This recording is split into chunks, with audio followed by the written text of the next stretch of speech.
I want to thank Holli Morton, chair of the Josephine County Republican Party, for joining me. We're going to kind of do a postmortem on the election and anything else she wants to talk about. So welcome, Holli Morton. Good morning, Mike. Yeah. Wow. That's all I have to say. Your strategy for this election was brilliant and simple and commonsensical. Well, it's very important to the community that you get the right people in place to do the job. So these are our elected officials. These are the ones who are going to step up and hopefully accomplish the things that we need them to accomplish. So it was an important first step in resolving some of the issues that we have.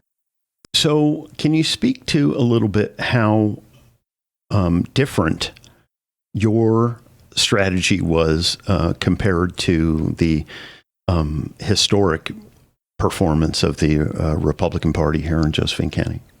Well, first of all, we worked really hard to vet the candidates. We wanted to make sure we were bringing forward the best candidates for the community. So we took a look at that and spent a lot of time with that. And then we worked with the candidates, to make sure that they understood what it was that we need to do in our community. And we felt pretty comfortable about the people we brought forward. In fact, we felt great about them. And then it's just a matter of informing the community who they are and what's going on. I'm amazed at how this whole thing went down. And you do have some detractors that suggest that there is corruption within the local Republican Party, and that usually has to do with how you picked what candidates or the fact that you endorsed certain candidates over others. Well, sure. What's happening, I think, in our community, there's a lot of fear and a lot of anger about what's going on. And that just comes into everything. Everybody's pointing fingers at the other guy and blaming other people. And that's a huge part of the problem that we have. The way we choose candidates is that we work from the Republican Party platform, what it is that the Republicans want in their community. And when we're choosing candidates, we're looking for strength. We're looking for a relationship with the Republican Party, hopefully that's gone on for a little period of time, so you actually know what to expect from those people. You don't want to get candidates elected and then find out, whoa, because we certainly see that a lot in government. We get somebody elected and they had a campaign rhetoric, but then they had a performance rhetoric that was completely different, and that's not what we want. So the longer period of time you've known somebody and see what they've been doing in the community, the more you can trust your plan when you endorse someone. And if they say that endorsing candidates is somehow corrupt, that's something that I just have to say that's absolutely ridiculous, because that makes no sense. Of course, you're going to endorse people who are going to do the job that you want to have done in the community.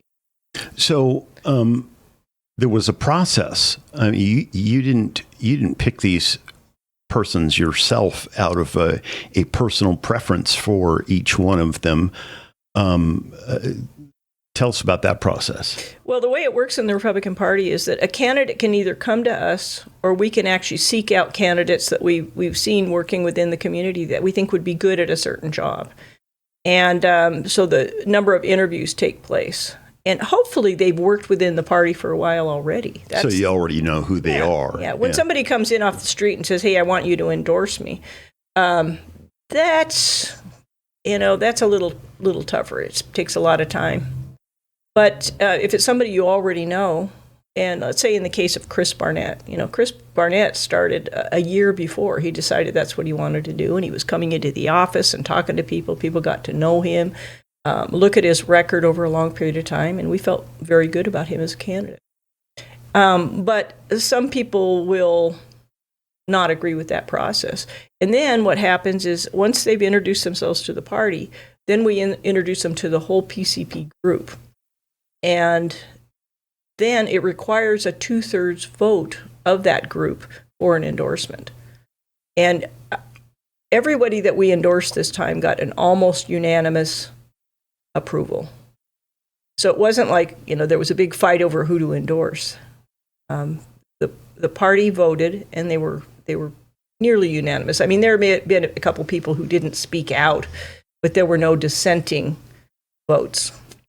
So was any of that at odds with how the Republican Party on a statewide basis runs, or is this in conflict? I mean, it may be in conflict with how other people think that it should have been done, but are there any party rules that forbid this sort of behavior? Or? Not in our county. We are allowed to have our own bylaws, and we've been looking at how the Democrats have been doing things for a long time because they kept getting people elected into positions in our county, and then they would do a job that we weren't happy with. So we took a look at that, and we decided as a party that what we want to do is just have one candidate. Now, the way the ORP functions, the Oregon Republican Party functions, is they like to have as many candidates who want to apply in the primary and then narrow it down to just one to run in the general. But sometimes you lose your candidate just in that process because there are so many. The Democrats won, one or two, and then you have all these Republicans, which has been our problem in the past. I mean, as an example for the governor position, there were 17 candidates or something like that running for governor. And so you get a situation where somebody may win the primary by, say, 23%, but they're the pick of the litter, and then they go on to the general. And so you might lose a preferred candidate just on the basis that the state as a whole is maybe more toward the moderate or liberal or, shall we say, establishment side of the party. Right. Well, it could have been, say, if that person gets 23%. And then there may have been several others that were 21, 20, and so forth. And you add a couple of those together, that far exceeds the 23% of the one. So, it basically can push someone forward that many, many people didn't feel that was their preferred candidate, or even in the ballpark. And so that's been the problem in the past. So we really like to narrow it down early on. I mean, ultimately, you want to get the best person. What you want to end up with. And whatever process you choose, you want to end up with the very best person. Now, I don't want to cast aspersions, but was Kamala Harris actually the best possible candidate for the Democrat Party? Yeah, certainly not. They were kind of stuck, though. I mean, they had a sticky situation that they were going to have to explain why they were getting rid of the black female candidate in favor of a short-term primary process or a brokered convention. Right. And well, all that wokeism is really our number one enemy in so many parts of what we do. I mean, we need to consistently get the best possible person doing the job. And it shouldn't matter, race, creed, culture, all of that shouldn't really matter. What should matter is their personal strengths and can they do this job? Yeah, who they are. Right. So what does the result of this election mean for the recall process, do you believe? Well, the recall process is in process. I mean, we have until like the 27th before we find out that they have the signatures. But frankly, looking at things, I think even if they were to get the signatures certified, which I kind of doubt, I don't think that's going to happen. But if they do, and it goes to an election, I think they will, we'll spend a lot of money, and then John West will continue to be our commissioner. Because the fact is, most people realize that was based on a lot of hooey, that whole thing. I think it was in many ways sort of a personality conflicts among people. And then, unfortunately, you get a lot of bobbleheads in the world who, somebody starts talking about something and they'll just agree without really looking into the facts. And even though the facts were presented and that recall, although those recall reasons were unraveling quickly, a lot of people, oh my gosh, they had already bought into that and they were bobbleheading there all the way till the end. I remember in the very beginning of this, there were hundreds of people that signed on to this petition before there was any stated rationale beyond a bullet-pointed list of grievances. And then when you started looking at these reasons, A lot of them were full of holes right off of the bat, but like the ethics complaints and the bully complaints, so far, I don't know one of them that has been sustained, and they're continuing with this process, and chief amongst the complainers has got to be J.J. Schofield, and he's like for whatever his list is, Right. Well, that lawfare business, they ran that on Trump, and I think that people are thinking that's just a great way to campaign. Or a great way to present your argument. Well, it didn't work. Well, it doesn't seem to be working anymore. People are kind of onto it. I mean, certainly we went through that for years with Trump, and people are just, I think, sick of it. And once the argument starts unraveling, people go, "Oh no, not that again." It's a very tiresome approach. So, what do you think is going to happen going forward with, the commissioners right now, I don't think, it doesn't seem like the plan will change that much because between John and Herman, they have a pretty good conservative, method for dealing with things. They're trying to pare down excesses in county government. And from what I've heard, just in a few things that they're dealing with, like the motor pool and, superfluous managers inside county government, they're already looking at saving, as much as $2 million. And even if it ends up only being $1 million, that's certainly substantive. And from the way our funding from the federal government has gone, we need to save money wherever we can. And I don't know what they would have expected us to do. A lot of people speculate that there was a plan to put a county manager in. And certainly with 17-116, we had a plan for 5 commissioners and a county manager, which would have put, a huge financial burden on the county. And with that not being, in the future here anymore, I think that's effectively killed for the time being. I think that's all a good thing. I think it's probably a good thing. Our commissioners, all 3 of them are businessmen, successful businessmen. So these are not people that are new to tough decision making. And so they're looking at the big picture of the challenges that we face in our county, and they're saying, okay, this is what we need to do to resolve these issues. And some people don't like that, but it's like a family or a small business, same. You have to make tough decisions, otherwise you go bankrupt, you lose your house, you have to make those tough decisions. And that's what people are resenting because they don't understand that. They think that somehow or another the government is a bottomless pit of money. And in our county, it isn't. And we're watching as our community deteriorates. Businesses leave and, business people are looking at that saying, yikes, this is not boding well for the future of our community. What are we going to need to do? Well, like you say, trim excesses. And so when you look at how they operate, you'll see a lot of that going on, trimming excesses. And some people take it very personally. Schofield used to be the personnel manager or something, personnel director. HR director, yeah. HR, same. And he obviously has grievances. He's gone over to Medford now, so in my opinion, he's kind of their problem. Let them work with Schofield. But he doesn't want to let go of his grievances about what's happening here. But we have to start taking different look at things. The way I like to do things is you look down the road 5 years from now and you say, how do I want things to appear in 5 years? Because if you're doing everything right now, you're putting out fires and you're not planning and executing, you're going to run into problems. You're going to be constantly fighting.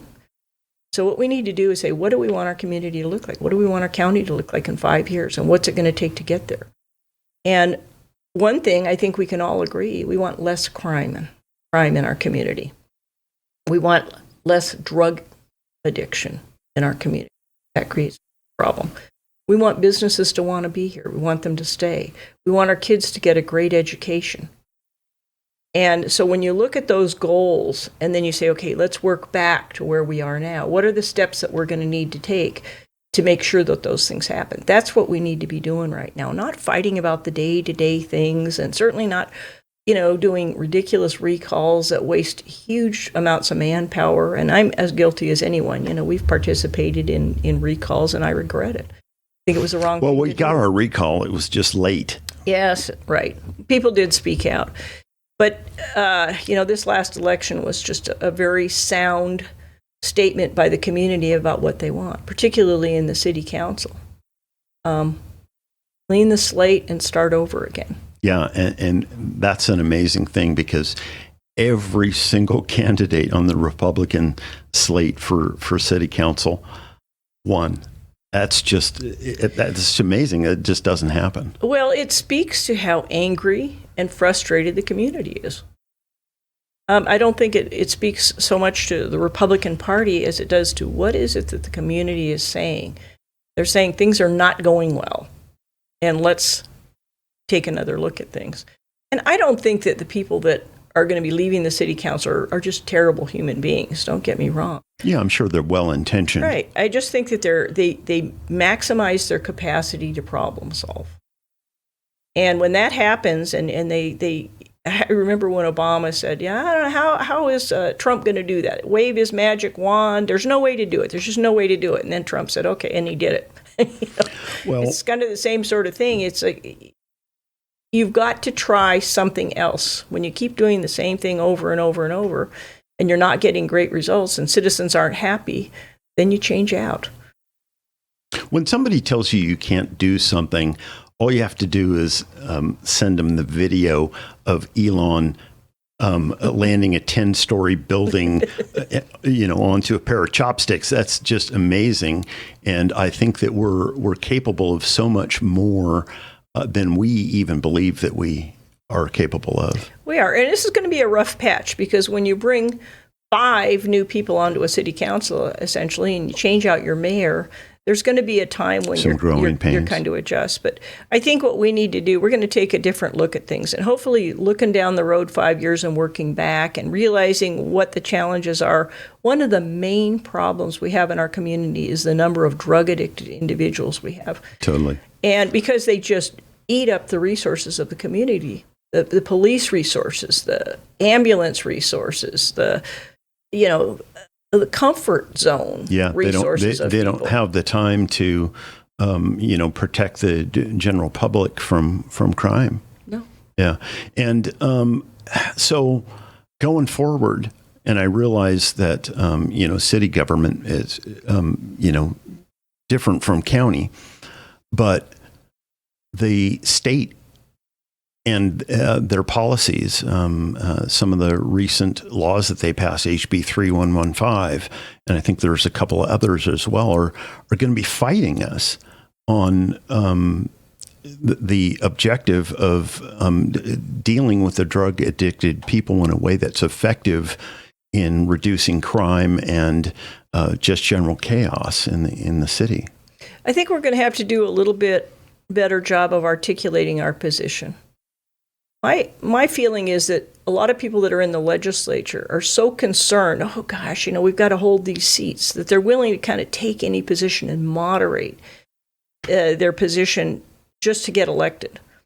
And I don't think that necessarily is the right thing to do. I think that they need to fine-tune their ability to articulate their position about what's going on and what we need to do about it, and quit pretending there's something and then thinking that once they get elected, they're going to have some ability to affect something.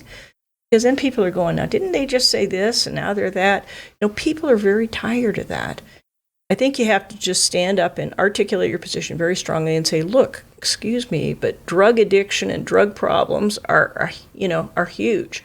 And we keep incentivizing the problem itself, and we're getting more and more of what we don't want. And that speaks to we don't only have these state laws that are fighting us, but we also have a huge grant funding issue where they're incentivizing wrong solutions, in my personal opinion, of how to deal with this, where you make the drug addicted feel comfortable in their current circumstance, and you facilitate them, even further destroying their own lives.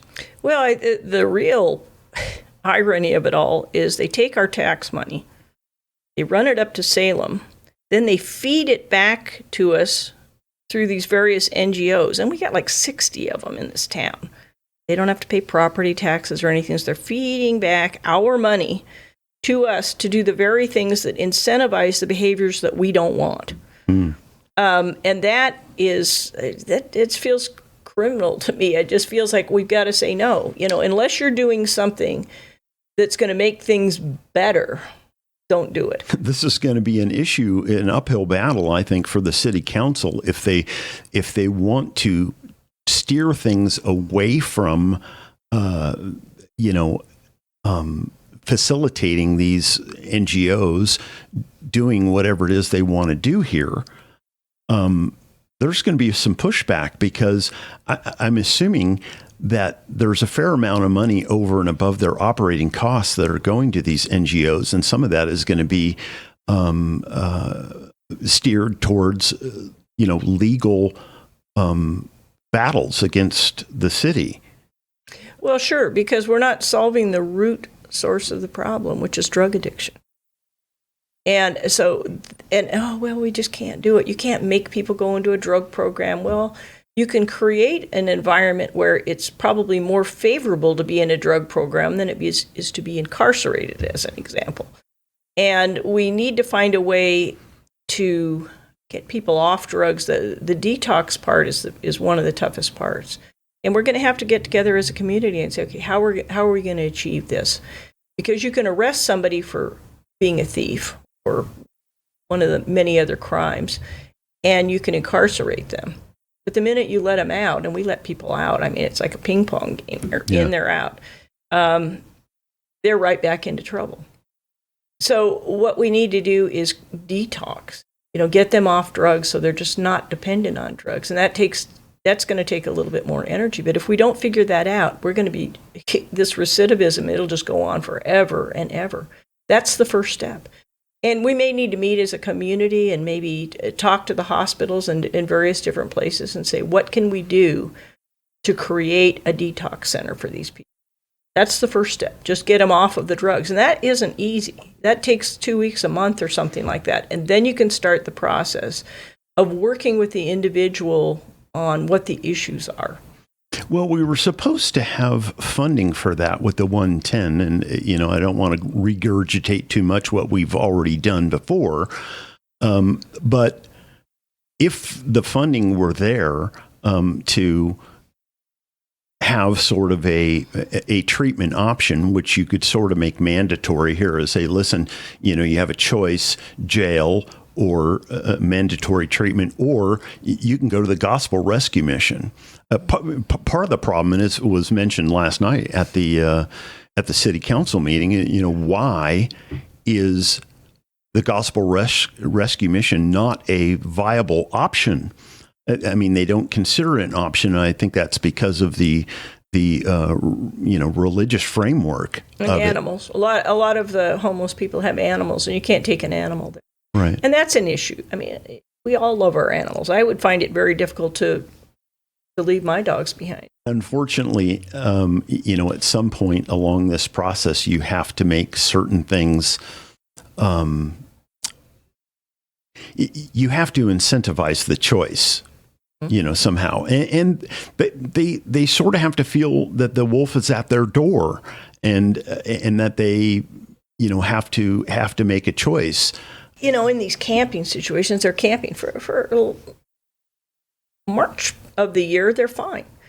But then you get into these really hot times, and then it's a humanitarian crisis, and we're getting ready to get into some hold'ems. Oh, it's a humanitarian crisis. And all of a sudden they look to the city citizens and say, hey, what are you going to do about it? We've got to do something about it. This is inhumane. This is absolutely terrible.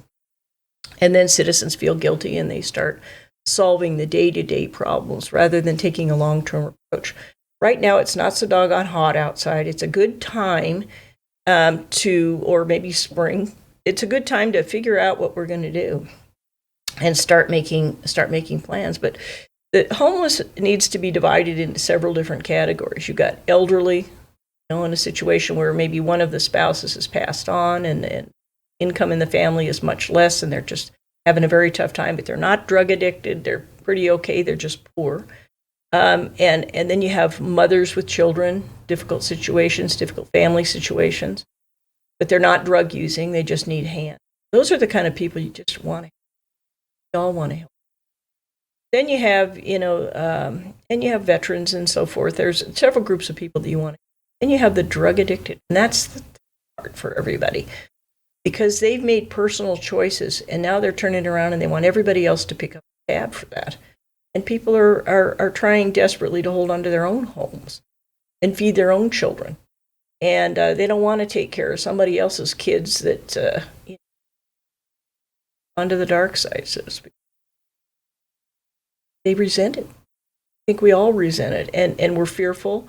And we're sick and tired of, you can't leave your house because if you do, somebody will come and take anything that's in your yard and sell it. Drug addiction is a very expensive habit. Indeed. Just to change gears a little bit here, there's a new sheriff in town, and the promise is that in the long term, government regulation is going to be reduced dramatically. And of course, there's a lot to deal with when you're talking about the bureaucratic state. There are 450 government agencies, roughly speaking. And they're going to want to examine them and pare them down or eliminate redundancy and things of this nature. But there's the funding source that Josephine County is primarily concerned with that in the past has made us, like during the 70s, we didn't even have a property tax in Josephine County. And that was timber industry. Yeah, we were replete with timber money. And that isn't the case anymore. I want to play a little clip for you of Mike Lee talking to Tucker Carlson. And we can talk about what might be possible behind this. In a lot of states, there is a lot of federal land. In fact, some of the greatest housing crisis that you might find in the United States can be found in the Western United States, where the federal government owns most of the land. Federal government owns almost 70% of the land in my state.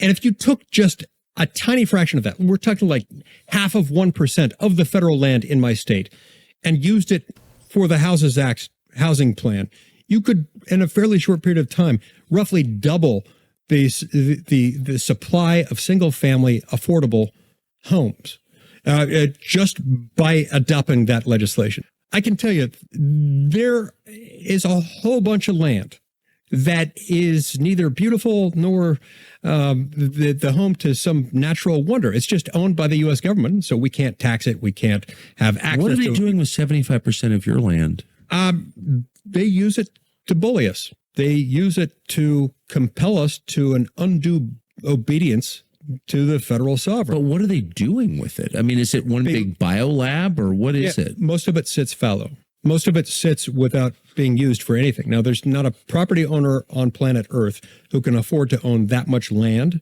especially in a developed country like ours, and let it sit fallow. But they get away with it because they don't have to pay taxes on it. And that further impoverishes states in the West, like mine, where the federal government owns most of the land because they don't pay property taxes. And this is not, these are not national parks. No, we don't fight the stuff on the parks. We like our parks. Of course. The parks are also a tiny, tiny fragment, a tiny segment of a vast empire. You know, the federal government owns close to 30% of the total land mass of the United States. People east of Colorado are hardly aware of that because the federal government in most cases owns a percentage of land that can be reckoned at the low single digits in those states. But in the West, this is a big, big deal. And it's costly, but the folks... Are they good stewards of it? They're terrible. It actually, they do it all in the name of environmental conservation. They claim that if they didn't own all this land, it would be an environmental post-apocalyptic hellscape of sorts. Well, I thought they're terrible at managing it. Well, the federal government has poisoned the air and water more than anybody. Yes. Look at Camp Lejeune. Any military base is filled with PCBs and... No, that's right. But you don't even have to go to the PCBs, which you'll see something like that on a military installation, before seeing that the federal government's a poor steward. Just look at what they do to unpopulated, unused federal land. They mismanage it to the point that they allow fuel buildup, meaning trees, brush to become overgrown. They refuse to allow any kind of timber harvesting or for you to cut sort of a firewall swath in the middle of it. They refuse to allow the locals to treat for bark beetle infestation, for example. Then forest fires happen. The forest fire destroys the air quality. It destroys the watershed. And it destroys the interest of adjacent landowners. It's also a massive carbon emission. Huge. Massive. More than your Suburban. Exactly. So look, if these guys cared about the environment, they would not want the federal government owning 30% of the land of the United States. Sure as heck wouldn't want them owning 70% of Utah. So maybe it's about power, not conservation. It is 100% about power. They love the idea of something as fundamental as land being managed by distant bureaucrats, not elected by the people, utterly unaccountable to the people, 2,000 miles away from the people, who then become more and more dependent on the federal government for that reason. As he speaks to this issue there, I noticed, because I watched the live stream of Tucker at Mar-a-Lago on election night, and Mike Lee was there. So he has the ear of the president. And do you think that it might be constructive to get a coalition together to lobby on behalf of Josephine County for perhaps injecting, having them release their tight hold on the 80% of Josephine County land that is owned by the federal government or the state government, and begin allowing a sustainable harvest, which would put a revenue stream in here that would totally change the dynamics in this county. Well, and it would solve so many problems all at once. I mean, first of all, just what he pointed out about the amount of fuel that's out there, and that eventually burns, and the air quality. I mean, it just violates common sense. You need to manage the forest lands. And I think we should hold the federal government accountable for doing that. And if they can't do that, then I think we should hold them as accountable as we are being held accountable for keeping our own properties. If you pay a lot of attention to this issue, you understand that a sustainable harvest means a harvest that you can take a certain amount of board feet of timber every single year and never really lose. What you're doing, you're maintaining the forest. I mean, they really need to be maintained. And they did it for years. Yeah, they did it for years. And a lot of the practices that used to be commonplace, like clear cuts, a lot of that has changed, over the year. They still do some of that. And some people think that anytime you do any clear cut, it's bad. That's not true either. But they certainly could take timber sustainably out of our forests here. And this would address a number of issues. One of the things is if they cut loose some of this federal land, we would have more land to increase the tax base and more affordable housing, because timber would become cheap if you cut sustainably. And it wouldn't be wasted in a burn. Look at how many, and then they're sitting up there. It's insane. They're burned. All the foliage is burned off the outside of them, and the trees just stand there, and they won't even let those be cut down and used. And it's a natural resource of our county. And we should be. So I wouldn't profess to be an expert in forest management, but I would definitely want to consider what you said before, and that is lobbying and saying, hey, we need to get this done. This is a huge problem in our community, and we need to rather than have it go to waste, generate revenue, and be able to provide affordable homes for our citizens. And this addresses our problems on a number of levels, because if we have our own money rolling in here, you don't need to get as much money from the state and federal. We can be self-sustaining instead of a ward of the state, basically, and these, I realize that isn't the immediate focus of government, but the more autonomous that we can be, the better I like it, and I think the better it is for people and the quality of life of people in this county, for sure. Well, if people have opportunities, that gives them an incentive to work. If they really don't feel like they have any opportunity, what's the incentive? And for some reason, they're trying to lump us all into one group that depends on the government to take care of us. And that is probably the least incentivizing thing that you can do.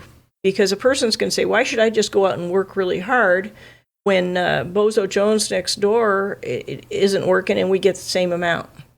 It's no incentive for either one of them. Jones over here, he doesn't want to work because why should I work? I don't need to work because somebody will provide for me. And the person who would normally have an incentive to work really hard goes, why should I work so hard when he's not doing anything? It's terrible policy, but what it ends up doing is it forces everybody to become dependent on government, and it creates this huge power structure, a small group of power brokers, but power structure, and everybody sits back and you'll own nothing, but you'll be happy. Yeah. Well, and it's interesting how policy from above, from the federal and the state, creates this illusion that capitalism isn't working because you can't get enough low income housing. You can't get enough housing for the population. And this was a clip from one of our current city council that speaks right to that. And it it's kind of not her fault. She probably went to college and got educated in this way. But when solutions don't happen because of the market, you might attribute it to market failure. And here's a little clip from Vanessa from the city council. We are in a housing crisis because of market failures. So continue to leave it up to the market is going to get us the same result as to where we are today. If you alleviated some of these other issues by means that I spoke of earlier, by releasing some of the hold on the federal lands, and having a abundant timber availability at really good competitive market prices, you could solve some of these problems in the market and not have to. What she's saying in that clip is that we just can't get it done. The market capitalism is failing us in this regard, and so now government has to do it. It's not capitalism that's failing us; it's over-regulation that's failing us. And I think that's something that President Trump is keenly aware of, and I think that's going to change things. I think he's going to look at that and say we need less regulation, and hopefully he weighs in at the state level. And granted, we have certain autonomy in states, but look at what's going on in our state. Our state is failing, and it's not because of capitalism. In my mind, it's because of woke, progressive policy, one after another, that are failing, and they just keep trying another one. 110 was abject failure. Legalizing marijuana was actually a failure. I'm not sure everyone would agree with that, but I think it was a failed experiment. And when you fail at something, the best thing to do is, instead of keep trying to do it over and over and thinking all of a sudden it's not going to fail, is take a step back, relook at the situation, and try something different. That's what we need to do. The timber was working for our community, and we have lots of timber. And of late now we have lots of forest fires. So you take a look at that, and we need a financial analyst to come in and just say, wait a minute, look at the cost of that. The revenue generating possibilities, the job possibilities, the housing possibilities. Maybe we need to relook at that whole opportunity, and then we need to fight for it. The question is, how do you fight for that in a state where we're so overregulated? Yeah, SB 762 recently put a huge financial burden that hasn't even precipitated yet, really. Not everybody has had their insurance canceled that lives in the county. Not everybody has had the huge increases yet, but it's coming for every single one of them. I'm sure everybody's noticed it in one way or another. Yeah, and that further impoverishes people and puts the burden. The SB 762 shifted the burden of fighting these fires from the large landowners like your Weyerhaeusers and other large landowners, and put it squarely on the head of the people. And an impoverished populace is naturally less autonomous and less powerful, which feeds into their motives, no question. They want people to have less autonomy and less power, and you'll accept an overlord much more readily if you don't have power. So, well, I think that Oregon, unfortunately, is like the petri dish, where they're testing their liberal policies, and because I think they believe that because we're 49 out of 50 in terms of educational statistics, that maybe we got a lot of dumb people over here in Oregon, and they can run this stuff by us and shove it down our throat. And I think there are some very smart people in this community that are saying, oh no, you're not. But we need to articulate that, because many of those people work. They don't have the time to run up to Salem and saber rattle all the time. They're holding their legislature accountable for getting that job done, and their legislators are not getting it done. I mean, I would say that Dwayne Yunker may be an exception to that. I think he's doing a pretty good job of going up there and saying, hey, the way we're doing things is not working. He's doing that on the city council, too. And a lot of people go, oh, that guy, he's so contrary. But what he's doing is he's saying, what we've been doing is not working. Let's do something else. Yeah, unfortunately, he's pretty outnumbered up there. He is, but I think hopefully people will start looking at that and realizing that constant compromise is not getting stuff done. Yeah, it just moves the needle in one direction. And people, they're trying so hard to work across the aisle that they're just getting manipulated, in my opinion. Yes, I doubt Democrats have the same philosophy of working across the aisle. If you perhaps some Republican legislators are bought off by certain incentives that, where they are contacted and say, well, if you compromise on this, we'll make sure you get a little trickle of income into your county. And, some of these legislatures buy into that, or some of the legislators buy into that. And oh, sure, they hold these grants over their heads all the time. But if they take the grants, they're compromised. It's a catch-22, and not everybody is willing to do what Herman did and walk out. That's especially now, trying to make it impossible. Yeah, and this. One of the initiatives that passed was the legislature's ability with a 2/3 majority to impeach anybody they want. And, that might sound good on its face. But, when it's 2/3 one party almost already, it's real easy to get rid of the rabble rousers and keep the legislature under control. Well, sure. I think that's absolutely their intention. It gives them an opportunity to kick out people they don't like. Just in the same way that they had, and we voted for it, which was terribly insane, that if you miss more than 10 days in the legislature, that, you can't run again. All of that baloney. And they, it's just one more step toward them completely controlling. And the Democrats are pretty lucky because they've got some very, very high-paid people at the top of the party. Just say, okay, do this, do this, do this, do this. And they're just hammering away at conservatives wanting to get more and more progressive. And, that whole bobbleheaded population, they don't realize that it's all going to come down around them one of these days. And pretty soon they're going to find out they've lost their rights. And they've lost their land.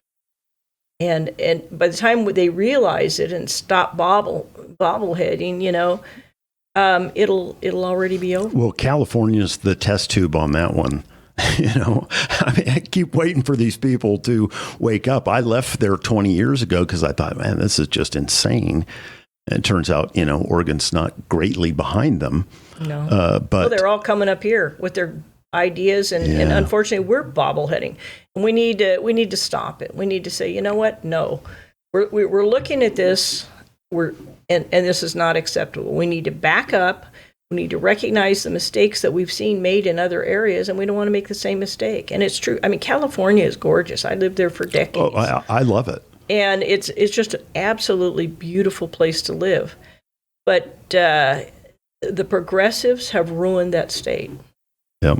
I still own a sizable amount of property down there, and the outlook on what I can do with that property and what it's worth is dropping dramatically because, it's overregulated. Yeah, overregulated, uninsurable at this point because this is rural property and we in 2017 had a forest fire that came through there and just devastated the area. And now, basically, nobody will insure the stuff, And, but now that it's burned, it'd be the best time for them to insure it because it's already burned. Yeah, one would think, although you get, they came through and did a lot of, timber harvest in those areas after the fact, and you just get an explosion of the underbrush in years shortly thereafter. So who's the they that came in and took the timber? Oh, I sold the timber on my property down there. Yeah. Okay, good. Yeah, I did it. And a lot of people in my area did it. You had about 2 years before the timber's just unusable. Right. And so that's what I did. And a lot of other people did. But you know what? The insurance, cartel is sort of thinking with one block mind on this. And, so it's going to take a while for this to come back, and sound government policy as it relates to timber harvesting is going to be a big player in it. I don't know what happens there long term. I wanted to ask you, about elections going forward. I know that, a lot of the ground game that the Trump administration put together is really responsible for how well the election went this time. They had a lot of observers on the ground and a lot of people watching every little move these states made and immediately hit them with lawyers when things went awry. And so I think this kept them a lot more in line. But ultimately, the best election security that we could possibly have is paper ballots, same day voting, show a voter ID. What do you think about an initiative process, perhaps in Oregon and other states, to change the election laws? Well, we're all working on that like crazy. We've got an election integrity team at the Republican Party, And we're keenly interested in doing that. But of course, couldn't you put it on the ballot? I mean, if you put it on the ballot, don't you think that the electorate would go, yeah, that's a good idea? Because even a fair number of Democrats think that that's a good idea. So to put it on the ballot, you just get a bunch of signatures, and citizens could put it on the ballot. I don't know what the exact numbers are. Yeah, what's holding that up? Probably needs to happen. I think it's just a matter of putting the manpower together and getting the job done. People just keep thinking somebody will fix this. Right. Maybe we'll get a new Secretary of State. We would have loved to get Dennis Linthicum because he would have fixed it. But no, we didn't get Dennis, so we're back to square one. And now, so I think what will happen is exactly what you're talking about, is maybe getting the signatures, getting something on the ballot, and seeing what citizens want to do. Well, you know what? Somebody famously said, never to let an emergency go to waste. I would say the same thing about a tide. We recently had a red wave, and that energy is still here. We should put some of that energy to work while people still have the memory of what they had to fight against. Well, I like how you think. And the fact is that in this election, there was a real paradigm shift. First of all, that non-affiliated voters ended up voting. People who had not voted forever ended up voting. And in our county, I'm not sure about the whole state, I'd have to double check my figures on that. But in our county, the non-affiliated voter count slightly exceeded, I believe, the Republicans. Wow. So that's a shift in our county. But in the state as a whole, we have many more Democrats than we have Republicans. So what we need to do is we need to educate people, be able to articulate our position very well, and then get people out to vote. But the idea of getting signatures, I think that would be a good start, because I believe that's what would have to happen. You'd have to get lots and lots of signatures, or you'd have to get the legislature to handle that. And I don't think, with the weight of our legislature, I don't think they would do it. Yeah. Because the Democrats don't want to do that. That's a counter incentive for them. Right, sure. They're not going to want to do that. And they, right now,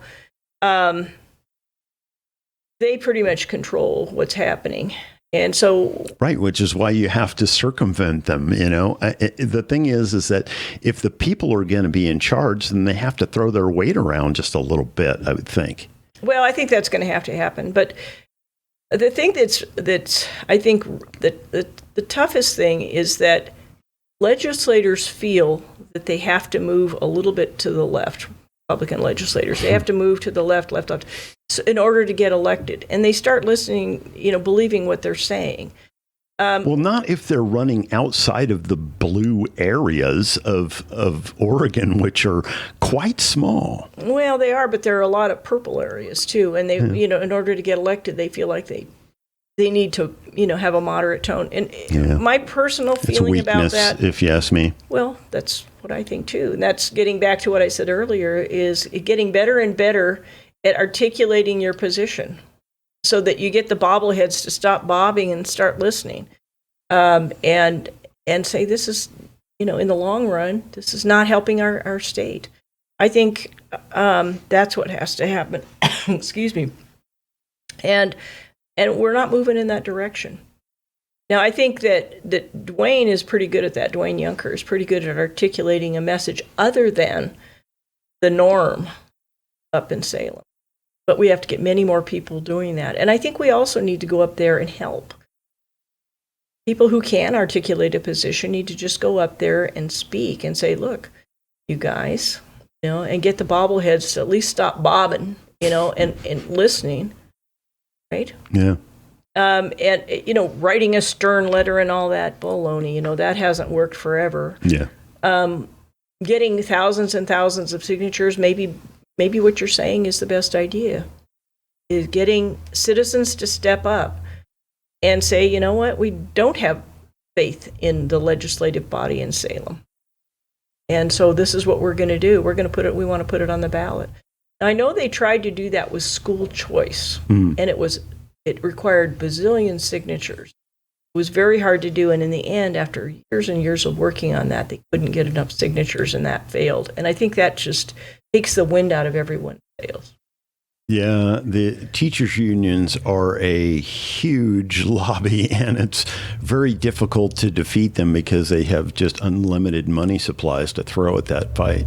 Well, and big pharma, and I'm sure insurance companies, these lobby groups that, that basically buy our legislature, worry us tremendously. I mean, I wish that we could get a situation where the lobby couldn't infuse the voting process. I think in Christine Goodwin's situation, we were very concerned about the number of lobbyists that were giving her tons and tons of money. We're looking at that and saying, we don't want somebody that's been bought up by the lobby. And that's why I think Noah Robinson won, because people started realizing, that's what we want. We want people, A, who live here, and B, who are responsible to the citizens rather than the lobbies. And have some skin in the game, perhaps. Have some skin in the game. And I think that they should level the playing field when it comes to how much money can be put into a campaign. Because I think that makes a big difference, too. The Democrats are pretty loaded when it comes to that. And while they don't have a lot of money to invest in Southern Oregon, they're still paying attention to what's going on down here. And I think that I've seen it in writing. The Democrats are saying we want to take over Southern Oregon. Of course, that makes us fearful and angry, right? It brings out all the negative behaviors. And when we call it out, they say, that's not true. You're just lying about us. We're nice. Mm-hmm. Well, hey, proof's in the pudding, babe. Yeah, it looks like what you're trying to do is turn Southern Oregon blue, and it's not what we want. Well, you know what? Thank God for the power of media. And I'm not talking about the establishment media. And I think that alternative media and internet media made a huge footprint in this electoral cycle.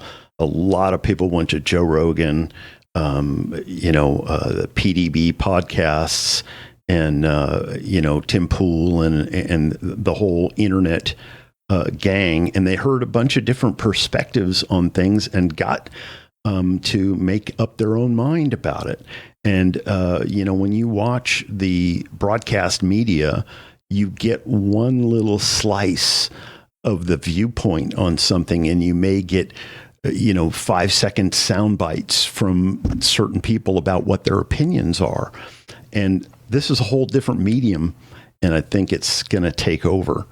A lot of people are saying now that, the mainstream media is dead. It may not be totally dead, but it's certainly on life support. You're 100% right. And in our own community, it's going to be very interesting because we've had the Courier newspaper that was a family-owned business forever, and it was more of a right-wing newspaper. I think Mrs. Voorhees is more conservative, but it's moved further and further and further to the left. And it's just basically a Democrat Party, media. So it appears. It appears that, and it's frustrating. We just don't give them the time of day anymore because it doesn't matter what you say; they're going to print whatever they want to print anyway.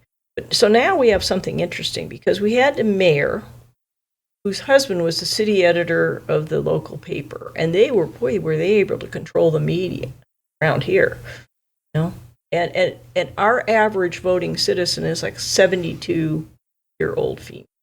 Wow, that's an interesting number. And so those people are used to reading newspapers. And so a couple things are happening. Those people, as they get older and older, your younger people are coming up. They're used to seeing things online, and that's where I think the podcasts come in. They can get the information that they want. They aren't dependent on the local newspaper. And I think the fact that the mayor is not in control of the local newspaper and able to control the narrative locally, that's going to change too. I don't know how they're going to manage that without her saying, this is the direction we want you to take the media. When they print some scurrilous story about people inside government, we can just have them as a guest on a podcast, and there are a couple in this area, and no doubt going to be more, where people can get a long form understanding of who somebody is and not make a judgment on them based on someone's written opinion about that person. Mm-hmm. Well, yeah, and we have a few people in next door and some of these local. They get in there and they weigh in. Oh, the Republican Party is absolutely horrible. They're corrupt. They're this. They're that. Of course, a certain number of bobbleheads are going to roll with it. But most of the people that are actually involved or come in and talk about what the issues are going, I don't think so. I don't think so. I think they really just care what's going on in this community, and they're flexing their muscles a little bit, trying to get things to go a little better. But we need to get messages out, and that's why I appreciate you spending this time with me today, because we need to get the message out. We need people to understand what's at stake, what we can do to affect a change, and start looking at the goals. What do we want? Because we when you stay in the here and now all the time, you're not focusing on what you want. You're not building a roadmap. You don't know where you're going. You're not going to get there. You have to look at it. What is it that we want to accomplish? And start moving in that direction. What are the obstacles moving in that direction? How do we want our cash flow to go? What is it going to take tax-wise? Who's going to pay those taxes? Who's not going to have to pay them? And you just start looking at it kind of like a business, and it helps to choose the pathway toward those goals. Well, I think we can do it. We can do it, but our biggest problem is people are willing to relinquish their responsibility. Somebody will take care of me. It's not my problem to fix this. Somebody's going to fix it. And when they don't fix it, then they're disappointed and upset. Yeah, that's dropping the ball on your civic responsibility. Right. Of by and for the people. That means something. Examine that. Well, for a long time, we were choosing people, and that's how our process of government works. Choose legislators to represent your point of view, and then the legislators go up there and what? It's not what we wanted them to do. Tampons in the men's room and all the other things that they do. This is not what we asked them to go up there and That's do. another thing that long form media will help with, because as it has been observed, if Kamala had gone to Joe Rogan, you can fake it for 20 minutes. You can spiel talking points for 20 minutes. You can't do that for 3 hours. No, Hour 2 and 3 would have been pretty brutal for Kamala. And that's why it never happened. She just one of the most incapable politicians I've ever seen in my life.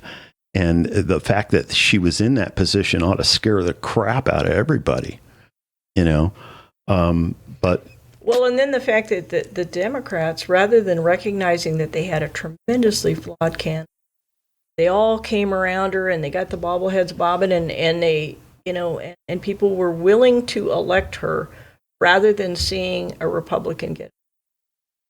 They were willing to elect somebody as vacuous as. Yeah. And that's terrifying to me. Yeah, for sure.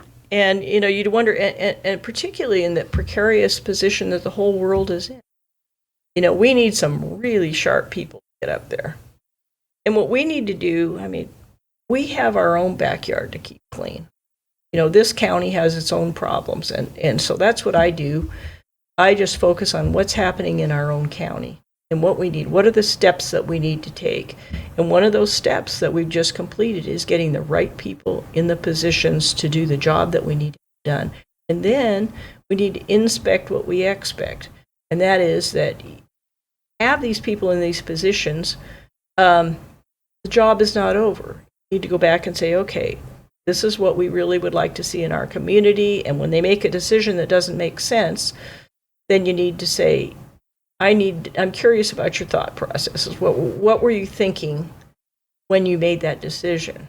And if they don't have a really good explanation, you say, I'd like you to consider these other options. I'd like you to look at it in another way. Because what we want to achieve is this. And it feels to me like when you do this and that, you're heading in the wrong direction. So in the case of the drug problem, when they're bringing them pizzas and clothing them and doing all that kind of stuff, you want to say, I'm curious about your thought process. How do you see that moving towards solving this problem? And then if they don't have a solution that makes sense to you, then you say, let's consider this and this and this. Let's take a look at the numbers and what percentage of county taxes goes toward paying for law enforcement. What percentage of law enforcement goes towards solving this particular problem of drug addiction? You start unraveling things and dissecting it and looking at what the real problems are, and then actually solving the problems, not just taking a paintbrush and painting over the top of it. You've got to actually look at the hard choices that you've got to make, and ask your legislators to make those hard choices. I think the motivation of how to deal with the homelessness problem comes out of shallow empathy, as Elon Musk observed, that when you have shallow empathy and you feel sorry for these people, you just want to give them a pizza, then you don't have deep empathy, which actually deals with the root of the problem, which is the drug addiction. And then you also,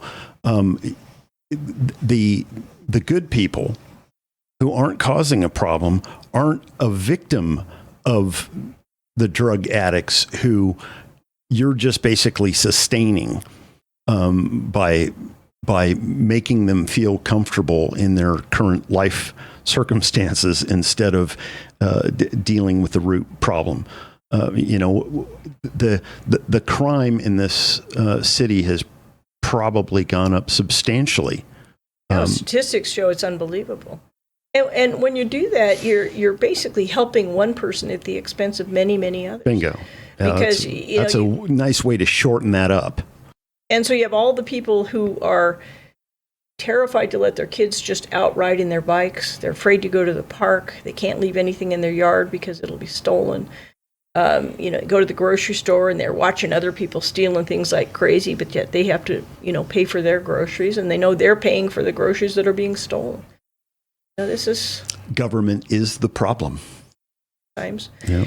And so what we need to do is speak up. We need to speak up. We can't be quiet. We got to clean our own backyard first, and then we can go on to, to trying to fix other areas. I'm very concerned about what's going on in the schools now. You got people on the school board that they're jumping all over because they're trying to keep certain kind of books out of the school library.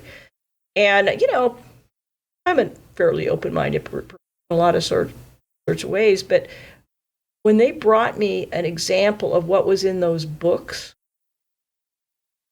made me really blush. It would make a sailor blush. I was horrified that our children could be exposed to that in a school library. And it was that bad.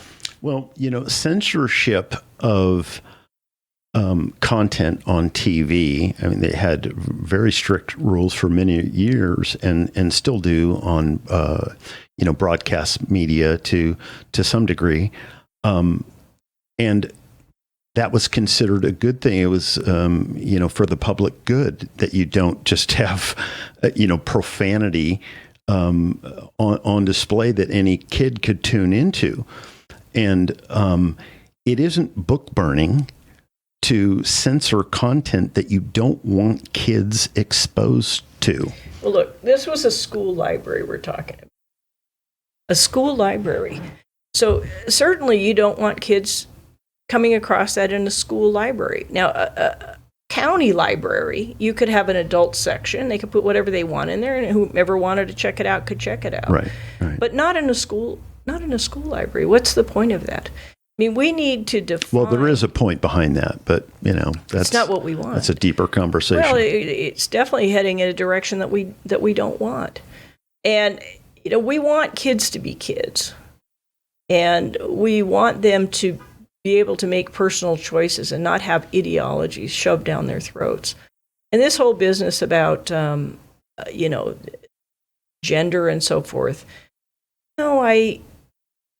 as individuals, there's no one person that I look at and say, you're a terrible person because you're gay, because you're this, because you're that, because I really think everybody does what they do.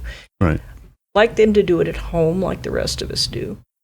I don't like it to be made, a sexuality to be made an issue, and certainly in school. Certainly not a part of public policy. No, it's just kind of vulgar because sex is not really a spectator sport. I want to look at it that way. It's a private matter, hopefully between a husband and a wife. And when you get kids too involved in sexual identity and all that kind of thing, they're off track. And and then you have social contagion issues there where, you're doing this in an environment full of impressionable kids, and they see kids getting a certain amount of attention because of it, and then they're incentivized in the same way. It's if they come to it naturally as they're an adult, that's totally fine. But creating a petri dish where you experiment with these ideas is just a bad idea. Well, it's sad because if you look at it, the gender bending, so to speak, population aren't the happiest people you know. They're having a really hard time. And they're holding everyone else accountable for their happiness. Call me by the right name, do this, do that. They're holding everybody else accountable for fixing them. And that isn't the job of the community. Everybody's sexuality is their own personal business. Our job in the community is to get our kids educated so that when they get out of high school, they can do something productive with their life. And that will usually involve mathematics, critical thinking, reading, writing. All of which is very easy to teach people. It's not that hard. By the time I was in 5th or 6th grade, I had a pretty good basis for anything else that I was driven myself to learn. Mm-hmm. And with technology that we have now, you can learn pretty much anything that you want to learn if you have the fundamental basics, reading, writing, arithmetic. Right. And we want our kids to be able to go out on their bikes and enjoy life. I mean, remember how it was when we were kids? Yeah. I'm ways older than you, but we used to ride all over the place and go to the park, and we didn't have anybody. You didn't come home until the street lights came on. No, my mom would ring a bell, dinner time, right. Come on home, and we'd come home. Now, and we were wiped out, by the way. Kids in your front yard. You wonder why kids are fat now. There's a reason for that. They don't go outside. We were outside. We couldn't stand to be inside. And if our friends were anywhere in the area, we wanted to be hanging out with them and jumping our bikes over longer and longer obstacles, Yeah, absolutely. And you come home beat up a little bit for falling down on your bike. Your mom saying, yeah, you're okay. Yeah, that's right. And we learned life lessons by that. But you know what? We have reason to be optimistic about the future, certainly now. And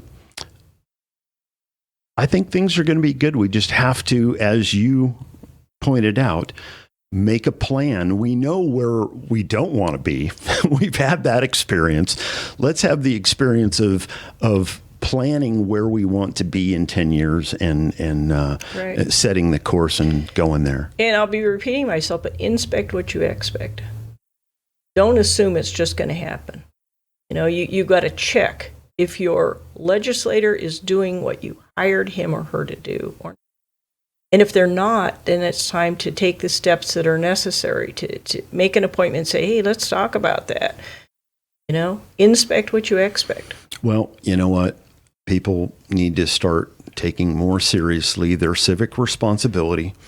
You have a responsibility. This is your government. This is one of the only governments on the face of the earth that is you. You're responsible. You're responsible for the outcome. And if it ends badly, it's because you didn't pay attention and you didn't motivate others to pay attention. We should all exhort each other to caretaking this experiment that we have. And now we've got a step that we've got to take now is going to be a really tough one, because the amount of fear and anger, there's been a lot of vitriol in this election, and now we need to calm that all down and get together as a community and say, what are we going to do to fix it? Agreed. Well, I think we got a good start. I appreciate you taking the time with me, Holli. Hopefully people will know you better and have a better understanding of the election that we just had behind our conversation. Thanks, Mike. Yep. Appreciate being with you today. You're welcome.